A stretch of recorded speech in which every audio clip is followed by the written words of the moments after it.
लालू प्रसाद यादव भारत की राजनीति के एक ऐसे राजनेता जिनके खुशनुमा अंदाज को देखकर आज भी हमारी हंसी छूट जाती है। चाहे लोग जितना भी हंसे, लालू जी कभी नहीं शर्माते। फिर चाहे वो उनका संसद में इंग्लिश वाला भाषण हो या फिर प्रधानमंत्री बनने की चाहत, लालू प्रसाद यादव अपनी हर बात मजाकिया अंदाज में रखते थे। वह कभी भैंस पर बैठ जाते थे तो कभी मीडिया के सामने आकर नीम का दातून करते थे।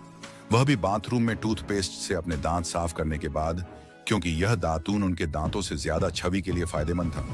वरिष्ठ पत्रकार कुमकुम चड्ढा बताती हैं कि लालू बेवकूफ नहीं है, बल्कि राजनीतिक रूप से बहुत परिपक्व हैं। उनको पता है कि उन्हें कब क्या करना चाहिए जिसका असर हो।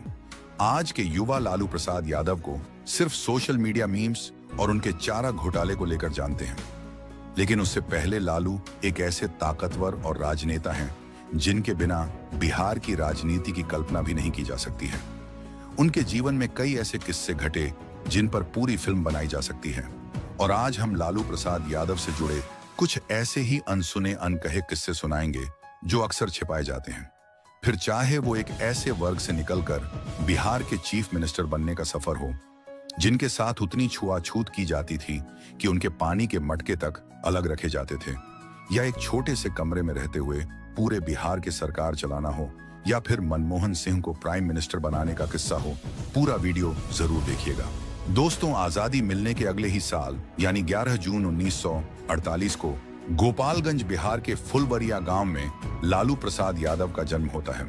उस वक्त वह अपने 6 भाई बहनों में सबसे छोटे थे। उनका रंग गोरा और शरीर गठीला था, इसीलिए उनके पिता उन्हें लालू कहकर पुकारते थे। इस तरह उनका नाम ही लालू प्रसाद पड़ गया।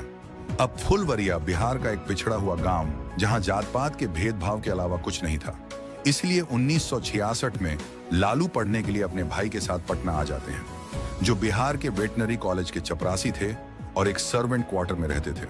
लालू भी यहीं से बस पकड़कर बीए की पढ़ाई करने बिहार नेशनल कॉलेज जाते थे, और इसी कॉलेज में उनके राजनीतिक सफर की शुरुआत हुई। वह अक्सर कॉलेज के मंच पर चढ़कर भाषण देते हैं। हालांकि उन्हें जानने वाले बताते हैं कि यह मंच उनके लिए नया नहीं था, क्योंकि लालू बचपन में नठुआ बनकर मंच पर खूब धमाल मचाते थे। नठुआ यानी वो लड़का जो लड़की का वेश धारण कर नाचता गाता हो, यानी उन्हें लोगों को मोहने का तरीका बचपन से ही आता था। पटना पहुंचने के महज 1 साल में स्टूडेंट यूनियन के जनरल सेक्रेटरी के रूप में लालू ने अपने राजनीति की शुरुआत की। 1770 में उनका ग्रेजुएशन पूरा हुआ, लेकिन वो स्टूडेंट यूनियन के प्रेसिडेंट बनने का चुनाव भी हार गए। इसके बाद उन्होंने अपनी आगे की पढ़ाई जारी रखी और भाई के साथ दिहाड़ी पर चपरासी का काम भी किया। मगर फिर आया साल 1973, जब चुनाव जीतकर लालू पटना यूनिवर्सिटी के स्टूडेंट यूनियन के प्रेसिडेंट भी बन गए, और उभरते हुए युवा राजनेता पर नजर पड़ी जयप्रकाश नारायण की। कहा जाता है कि 1774 में बिहार मूवमेंट के दौरान जेपी को बचाने के चक्कर में लालू ने पुलिस से काफी मार खाई थी। इसके बाद वह बुरी तरह से जख्मी भी हो गए। जेपी समझ गए कि यह बिहार की राजनीति में एक उभरता हुआ तारा है। उन्होंने लालू को अपने साथ जोड़ने का मौका दिया, मगर फिर आया आपातकाल, जिसमें सभी बड़े नेता गिरफ्तार हो गए, और बिहार के पुलिस इस छात्र नेता को भी गिरफ्तार करने के लिए ढूंढ रही थी। मगर कई महीनों तक पुलिस की नाक में दम करने के बाद जब लालू पकड़े गए, तो वह पुलिस की जीप पर चढ़ गए और अपना कुर्ता फाड़कर जोर जोर से चीखने लगे। उनके बदन पर डंडों के निशान बने हुए थे। कहा जाता है कि वह लालू प्रसाद यादव के पॉलिटिकल करियर का टर्निंग पॉइंट था, क्योंकि इमरजेंसी हटने के बाद 1787 में जनता पार्टी ने उन्हें छपरा से टिकट दे दिया, और भारी बहुमत से चुनाव जीतकर लालू प्रसाद यादव पार्लियामेंट में सबसे कम उम्र यानी मैजून 30 साल के एमपी बन गए। 1980 में जनता पार्टी की सरकार गिर गई और लालू भी चुनाव हार गए, मगर वह विधानसभा चुनाव जीतकर विधायक बन गए। इसी तरह अगले 10 सालों तक पार्टी में लालू का कद बढ़ता रहा। फिर आया साल 1990। बिहार की राजनीति में एक भौचाल सा आया हुआ था। जनता दल के भीतर घमाघमी तेज थी और मुख्यमंत्री पद के लिए कई दिग्गज कतार में थे। लेकिन तब वीपी सिंह की नजर एक ऐसे नेता पर पड़ी जो जनता के बीच जमीन से जुड़ा हुआ था, जिसकी छवि गरीबों के मसीहा की बन रही थी, और वह थे लालू प्रसाद यादव। जनता दल की बैठक को बुलाया गया और जिसमें 3 नाम सबसे आगे रहे, राम सुंदर दास, जगन्नाथ मिश्रा और लालू यादव। लेकिन लालू की भाषण देने की कला और जनता से कनेक्ट करने की क्षमता ऐसी थी, जब उन्होंने माइक संभाला तो पूरा हॉल तालियों से गूंज उठा। नतीजा यह हुआ कि 5 मार्च 1990 को लालू प्रसाद यादव बिहार के मुख्यमंत्री पद की शपथ लेते हैं। एक ऐसा नेता मुख्यमंत्री बनता है जिसकी जड़ें सीधे मिट्टी से जुड़ी थीं, जो भैंस पालता था, जो कभी खुद चपरासी की नौकरी करता था, जब वही शख्स बिहार की कुर्सी पर बैठा। यहां मैं आपको एक दिलचस्प किस्सा सुनाता हूं। तो मुख्यमंत्री बनते ही लालू प्रसाद यादव बिना किसी राजनीतिक शोरगुल के, बिना किसी सिक्योरिटी का लाभ लश्कर लिए सीधा अपने गांव फुलवरिया पहुंचे। ना कोई हेलीकॉप्टर, ना कोई लाल बत्ती, बस वही पुराना अंदाज, वही मिट्टी की खुशबू, और वहां जाकर वो सीधा एक भैंस पर बैठ गए और सवारी करते हुए अपने घर पहुंचे, जहां उनकी मां चूल्हे पर खाना बना रही थी। अब लालू उसके पिछड़े हुए वर्ग से थे, जिसे उस दौर में अछूत माना जाता था। उनके कुएं अलग होते थे, हैंडपंप अलग होते थे, और समाज में सही दर्जा तक नहीं दिया जाता था। आज वही लालू अपनी मां को बताना चाहते थे कि मैं खुद को बड़ी जाति का बताने वाले उन्हीं लोगों का सरदार बन चुका हूं, यानी बिहार का मुख्यमंत्री बन चुका हूं, और वही लोग अब मेरे लिए काम करेंगे। लेकिन उनकी मां को यह तक मालूम नहीं था कि मुख्यमंत्री क्या होता है। इसलिए उन्होंने अपनी अम्मा से कहा, मां, मैं हथुआ का राजा बन चुका हूं। दरअसल हथुआ उनके घर के पास की तहसील है, और उनकी मां के लिए बेटे का हथुआ का राजा बनना इस दुनिया की सबसे बड़ी उपलब्धि थी।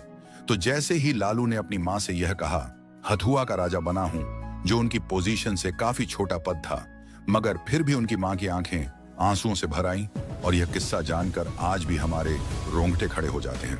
वरिष्ठ पत्रकार संकर्षण ठाकुर लिखते हैं, ये चौंका देने वाली बात है कि मुख्यमंत्री बन जाने के बाद भी वह अपने भाई के चपरासी वाले घर में रह रहे हैं। हमने उनसे कहा कि इससे प्रशासनिक और सुरक्षा की दिक्कतें पैदा होंगी, और वेटनरी कॉलेज में रहने वालों की जिंदगी भी मुश्किल हो जाएगी। लेकिन हर बार वो यही जवाब देते थे, हम चीफ मिनिस्टर हैं, हम सब जानते हैं, जैसा हम कहते हैं वैसा कीजिए। और यही था लालू प्रसाद यादव की लोकप्रियता का सबसे बड़ा सीक्रेट, यानी आम जनता से कनेक्ट। वो अपने भाषण में हिंदी के साथ भोजपुरी भी बोल देते थे। फिर जो लोगों में उत्साह जगता था, वो आप ही देखिए। आज भले ही लालू प्रसाद यादव को चारा घोटाले और जेल जाने जैसे कई विवादों की वजह से जाना जाता है, लेकिन उस दौर में वह बिहार के गरीब और पिछड़ी जाति के लोगों के लिए एक मसीहा थे। संकर्षण ठाकुर यादव की जीवनी में लिखते हैं, वो पटना के फ्रेजर रोड चौराहे पर पहुंचकर हाथ में मेगाफोन लिए खुद ट्रैफिक नियंत्रित करने लगते थे। सरकारी दफ्तरों और पुलिस थानों का अचानक दौरा कर गलती करने वाले अधिकारियों को वही सजा दिलवाते थे, और पटना मेडिकल कॉलेज में खुद खड़े होकर इमरजेंसी वार्ड में मरीजों के साथ आने वाले लोगों के लिए रण बसेरा बनवाते थे। इतना ही नहीं, लालू कई बार बीच खेत में अपना हेलीकॉप्टर उतरवा देते थे और लोगों को अपने उड़न खटोले में चक्कर लगवाते थे। अपने मोटर के काफिले को अचानक सड़क के किनारे खड़ी कर वहां घूम रहे गरीब बच्चों को टॉफी बांटते थे, और कभी कभी तो गांव के गरीब किसान के घर पहुंचकर खाना खाने की फरमाइश करते थे। उनके बच्चों के साथ गाना गाते थे और मर्दों से पूछते, खैनी है तुम्हारे पास? लालू ने पहली बार जूता तब पहना जब उन्होंने एनसीसी की सदस्यता ली। कई सालों तक जूता ना पहनने की वजह से उनके पैरों की उंगलियों के बीच खासा गैप पैदा हो गया था। यहां तक कि उनके एक पांव के नाखून नहीं थे, जिसे वह अक्सर दिखाकर कहते थे कि एक गरीब का पांव है। कई सालों तक उन्होंने जूता नहीं पहना। एक बार एक बैल उनके पैरों पर चढ़ गया। वह अपनी गरीबी को अपनी आस्तीन पर रखकर चलते थे। वह आज भी पैरों में चप्पल पहनते हैं। जब उनसे इसका कारण पूछा जाता है तो वह कहते हैं, जूता लगाने से दोनों पांव में हीट पैदा होता है। चलिए अब सुनते हैं वो किस्सा जब आज भी भारतीय राजनीति के गलियारों में बैकडोर पॉलिटिक्स की सबसे दिलचस्प मिसाल माना जाता है। साल था 2004, लोकसभा चुनाव हो चुके थे और नतीजे सबको चौंकाने वाले थे। अटल बिहारी वाजपेयी की सरकार हार चुकी थी और सोनिया गांधी के नेतृत्व में यूपीए को बहुमत मिला था। लेकिन अब सवाल था, प्रधानमंत्री कौन बनेगा? देश भर में एक ही नाम गूंज रहा था, सोनिया गांधी। कांग्रेस कार्यकर्ताओं ने सोनिया नहीं तो कोई नहीं के नारे लगाने शुरू कर दिए थे।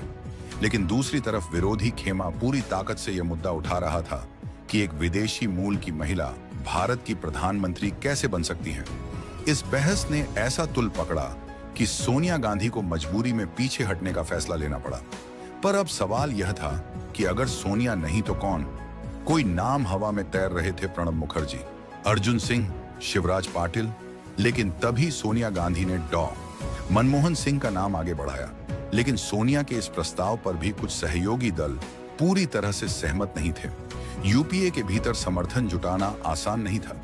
जब यहां एंट्री हुई लालू प्रसाद यादव की, उस वक्त लालू रेल मंत्री बनने की तैयारी में थे। राष्ट्रीय जनता दल के प्रमुख भी थे। उनका यूपीए में जबरदस्त दबदबा था। कहा जाता है कि जब सोनिया ने मनमोहन सिंह का नाम सुझाया तो उन्होंने सीधे लालू से बात की। लालू मुस्कुराते हुए बोले, मनमोहन मां, ठीक है, वो ठीक आदमी है, पढ़ लिखल, सीधा साधा है, काम करेगा। और जैसे ही लालू ने हरी झंडी दी, बाकी दलों का समर्थन भी जुट गया। लालू ने खुद आगे बढ़कर मनमोहन सिंह को समर्थन देने की घोषणा की और बाकियों को भी मनाया। 21 मई 2004 को मनमोहन सिंह भारत के 14वें प्रधानमंत्री बने और इस तरह भारतीय राजनीति के इस बेहद अहम फैसले के पीछे मूक सूत्रधार थे, वह थे लालू प्रसाद यादव। लोग चाहे जितना मजाक उड़ाएं, लेकिन लालू को पता था कि कब कौन सा कार्ड खेलना है। और यही वजह है कि वह आज भी सिर्फ एक राजनेता नहीं, बल्कि भारतीय राजनीति की सबसे रंगीन और रणनीतिक शख्सियतों में से एक माने जाते हैं। तो दोस्तों, आपको लालू प्रसाद यादव की यह अनसनी अनकही कहानी कैसी लगी? और क्या आप उनके चारे घोटाले, भ्रष्टाचार और जेल जाने के जुड़े किस्से से भरा यह पेशकश पसंद आई होगी? अगर हां, तो वीडियो को लाइक शेयर करके 11,000 लाइक्स जरूर करवा दीजिए। और ऐसे ही अनसुने अनकस कहानियों के लिए हमारे चैनल को सब्सक्राइब करके पास वाली घंटी जरूर बजा दीजिए। जय हिंद, वंदे मातरम।